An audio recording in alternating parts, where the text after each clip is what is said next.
You see, all these people fly first class and wonder if it's that much better. Well, today I'm going to compare economy to first class. So we're gonna grab an Uber and go to the economy flight first. So the current time is 5:50 and my flight board's at 6:50, which means we have plenty of time. I'm going to check my bag just to give you a full grasp of experience of how it is to fly economy. And then we're gonna do the same thing and hop on a first class seat. Both of the flights I'm gonna be taking today are on American Airlines just to keep the experience similar. Damn, the airport looks severely busy right now, but it doesn't matter. We're here very, very early and the first flight is on economy. So honestly, this is going to be very interesting.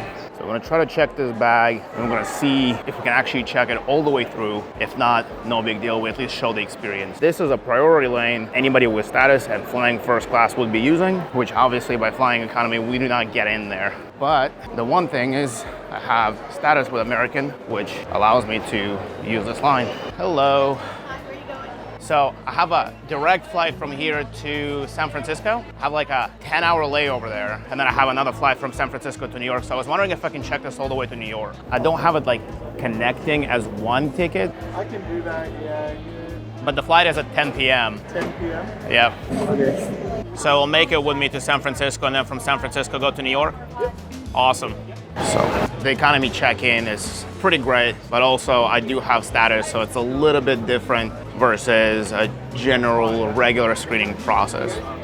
After successfully checking a bag, we're now going through pre-check line.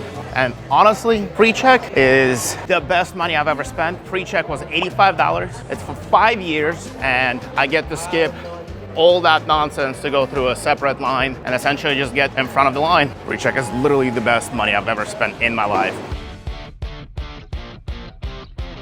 The time is 6:30, the flight board is at 6:50. I'm on group 1 because of my status. Usually you would be in the last group to board, but I got lucky. If you are flying in economy, you're not gonna have any sort of lounge access or anything, so realistically we just need to get to the gate, board the plane, and end up in San Francisco. The one thing I like about the Austin airport is because we have random art installations like these. Gate Infinity, obviously there is nothing here. So if you are here for a long period of time, little neat pieces of art that exist in this airport that you can observe and look around, but this airport is very small. So the most important question is do armrests between the seats go up? And if they do, it would be ideal to have a full row to yourself because it's essentially like getting a first class ticket, but in economy. So for the sake of this experiment, we just got a full row to ourselves in economy. We're gonna see how that feels. And we're gonna hop on a first class flight from San Francisco to New York. It's gonna be in flagship first class. On the new boarding pass, you can see that we got that exit row. The gate attendant was very nice to just change us up. Theoretically, we should have the whole row to ourselves. Now we're just gonna find our seat in economy and see how it is. And then we're gonna hop on another plane and compare the flagship first class. Hello. Hello. How you guys doing? Great, how are you? Doing well. One nice thing to note is that as I'm boarding the plane, everybody is getting greeted regardless of their class or where they're sitting. I mean, the room is pretty much the same as it is in first class, so this is not supposed to change. Securing a whole exit row to myself was a big win because I have so much space here. And honestly, I don't even know if this is better or worse. I mean, I think it's better than first class at this point. There's just so much space here. I actually have more space than people in first class here do have. Big win. And assuming it stays this way, I mean, I'm clearly able to even like lay on my leg, relax. I mean, I can literally stretch out my whole arm. Space is concerned, it ain't here. Massive win for myself and even a bigger win for Alaskan Airlines because this is good PR. So let's go over what we have here. Got a little brochure for safety, credit card promotions. You can buy food here. Food is not free. First class, you get free food. Here you have to pay $8 for stuff. This is the only thing that you get provided. You have a window and a regular outlet as well as a USB plug, which is pretty good. After takeoff, it was time to actually test out the space and see how it is, and I was impressed. I had plenty of space to chill on my phone and to do some work on my laptop. Then this lady walked up and gave me a free chocolate bar and regular snacks in form of this Biscoff cookie, this cup of water, and here's this piece of chocolate. The reason I have this high status is I literally travel pretty much every single day of the year. So you get some perks. Spend $50,000 a year, you get a free chocolate bar. $7.50 boxes that they sell you with some food in it. Let's open it up and see what it has. Let's see if it tastes good.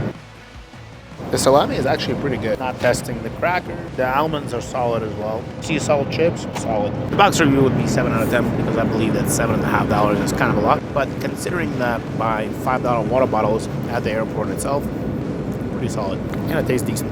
This both like economy first class experience is actually not that bad. I slept for the majority of the flight, which I did not expect that I'm going to sleep for the majority of the flight. My neck hurts low-key, but other than that, not bad. And as we were landing in San Francisco, going through these clouds and touching down, I gathered my things and got off the plane. Flight in economy is complete. If the flight was just one seat, it'd be significantly worse, but given that I had all the 3 seats, it's actually not bad. And now we're gonna hop on the flight in first class, but before we go there, we're gonna actually get into a lounge because the first class ticket comes with a lounge access. I decided to check out the Alaska lounge first. Pretty nice selection of random snacks and an area where you can sit down and do some work, but we're gonna go straight to the bar. One of the main perks of flying first class is you get access to lounges regardless of whether or not you have a membership.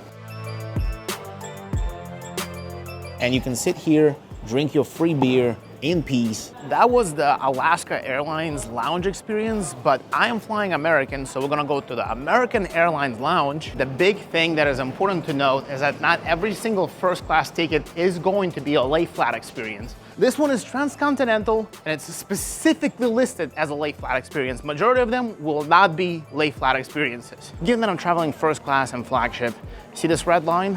I'm very important.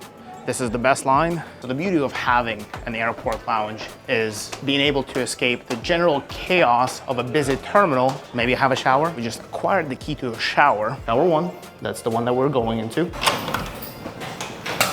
Now this kind of neat. Not only do you get an actual shower, they even have showering products, which is cool. You get a toilet, infinite privacy. The shower is pretty sick. So I personally believe that having a shower in the airport lounge is top notch. I mean, that's what you get when you're traveling first class, but you can also get in here if you buy a pass. I think it's like $700, $850 a year or something. If you're traveling a lot, well worth it. I'm gonna switch out of these jeans into sweatpants because I want to be comfortable on my lay flat seat. They give you towels. Here you have your napkins. Limit showers to 30 minutes. I'm sure we can make that happen. I always travel with a nice set of sweatpants that allows me to comfortably travel because I mean, I'm gonna be on the plane for 6 hours. Do you think I wanna be wearing jeans? You think I'm gonna be wearing something that's not the most comfortable thing? No. Honestly, I find it pretty insane that I can even take a shower while I'm at the airport. So I feel way more comfortable using this bathroom. Not only is it a private lounge, but it's also a private shower that you have to ask for a key specifically to use this. Kind of a W. Now the question is, you would still get this if you have that membership or the credit card that allows you the access to this. So you don't necessarily have to travel in first class, but it's a nice touch. In New York, there is a lounge that only allows you access if you are traveling the flagship first class.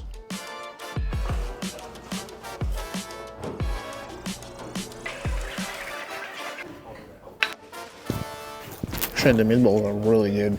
This thing right here is free. You can have as many as you want or as little as you want.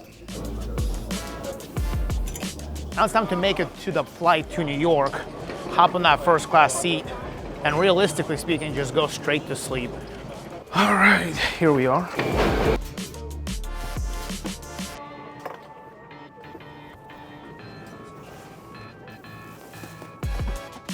Well, we've made it to the flight. This is a screen. In comparison to the last flight, there's significantly more space here. But this first class is 100% very old. I have a little table that would allow me to set my laptop and work on. Let's look at the amenities in this one.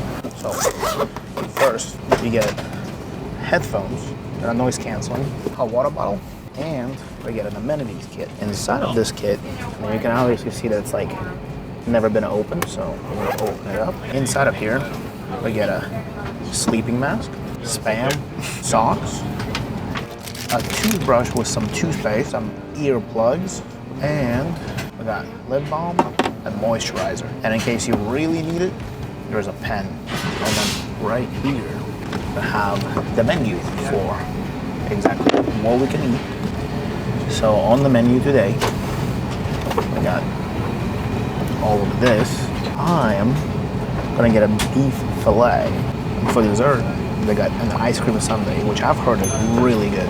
Then they asked me if I wanted anything before we take off. A mimosa. Thank you. We got a blanket, pillow, and got a bigger blanket and pillow. In comparison, there's so much more room here that instead of having one laptop, you quite literally have room for two. So I finished my mimosa as we were taking off, and then I decided to transform my seat into a bed. I even attempted to sleep, but I realized that the food service is coming around soon, so I decided to stay around when it comes back. And when she came 15 minutes after we took off, I ordered myself a beef fillet, which is a steak on a plate I was actually kind of craving. Yeah.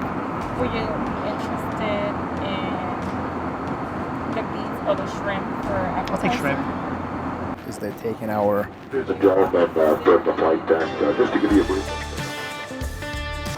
So what's happening right now is they're taking our lunch order. I ordered myself some beef, and I'm gonna taste test it in a little bit.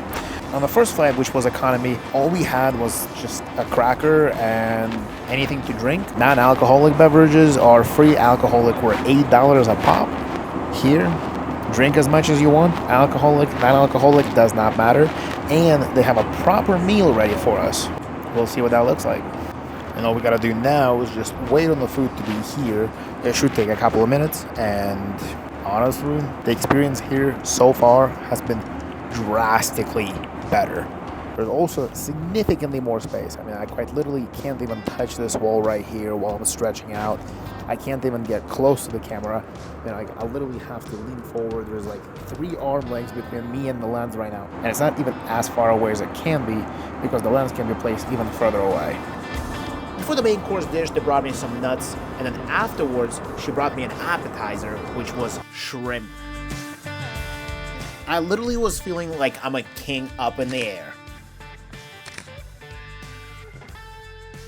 Got our beef fillet, mushrooms, potatoes, and some veggies. Not bad. Looking pretty appetizing. Let's dig in. So far, really good. 8.5 out of 10. Considering I didn't pay for this, and it's on a plane.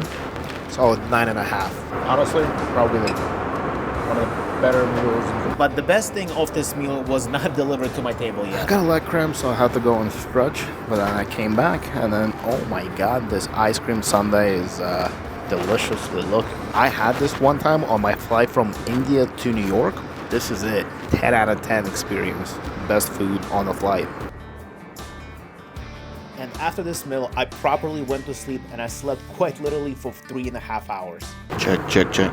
We are about 25 minutes away from landing, and I've slept the majority of the time in between now and last time I ate that nice little ice cream. And in comparison to our economy seat, my body is actually not in pain. I've actually had enough time to recover from the economy, and everything that hurt no longer hurts. Plus, I had a nice amount of sleep. Slept for a good 4 hours. Pretty solid. As you do land, they do ask you to change your seat back into the actual seating position instead of a bed and put away your sheets. So the biggest hack of having this first class seat is that if you need to be productive when you arrive to your destination, I would say that this seat is worth it, but most of the time, I would say absolutely not. One thing do I gotta say? Flight attendants, prepare the cabin for landing. This was very warm the whole flight. And because of that, I need some eye drops. Luckily, I carry some with me. But from what I can see, my hair is definitely absolutely messed up. Is there an answer to whether or not this type of flight is worth it? Problem is, it's different for everyone. That being said, we're going for the landing. The other major benefit is the fact that you're literally at the front of the plane, so you're going to be amongst the first people to get off the plane, which does reduce your travel time in total. The premium to fly in first class lay flat is $205 per hour of flight. And for somebody who's making over $200 an hour, multiplied by the duration of flight, the moment they get off the plane, makes absolute sense to be well rested and properly prepared. Now the only thing left to do is to grab the bag that we've checked in. My bag was the third bag out. Honestly perfect. So with that being the case, it's pretty nice. Get in, get out, and the bag is here. Realistically, probably don't spend $1,500 for a plane ticket, especially where you can get an economy for 6 times less than that. You're welcome for me testing that out. Subscribe, and I'll see you on the next one.